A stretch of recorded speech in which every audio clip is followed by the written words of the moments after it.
Sour, Curdled, and Rotten by the FoggyGLassEye. The cruiser slowed to a stop, the front tires bumping lightly against the curb. Up ahead, against the side of the store, was a dumpster with a shoulder-height wall wrapped around the space. On the other side of the wall, Officer Conrad had been told, was a squatter.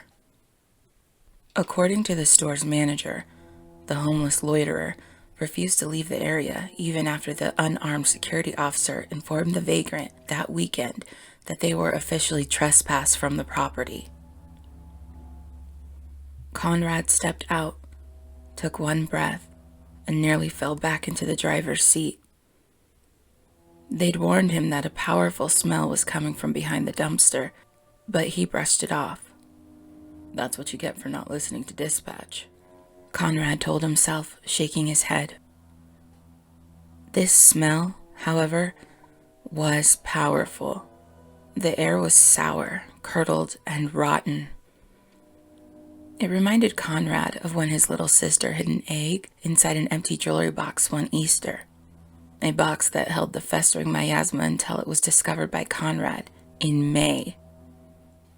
This smell, though, he could taste in the back of his throat, and whatever was behind the dumpster put his sister's time bomb to shame.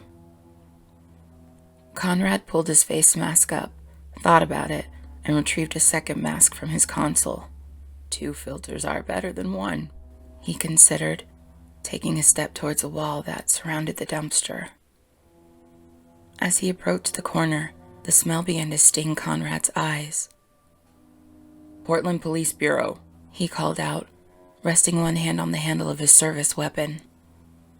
Rounding the corner, Conrad was relieved to see no one in sight, just a blanket covering a shopping cart. It had rained the night before, not exactly a rare occurrence in Portland, and the blanket was soaked. "Guess they couldn't afford a tarp," he joked to himself. Despite his strong dislike for the idea, Conrad knew he had to report what was rotting in the cart. However, that didn't mean he had to touch the damn thing. Removing a collapsible baton from his belt and swinging the empty air before him to expand it, Conrad pushed the tip of it underneath the edge of the blanket. Gently, he pulled the blanket up and to the side, then dry heaved. If it wasn't for what was resting atop the trash bag, Officer Conrad would have assumed that the shopping cart had been used to transport food that had spoiled. However, the object, mere inches from the end of his baton, made it clear what he'd been smelling since exiting the cruiser.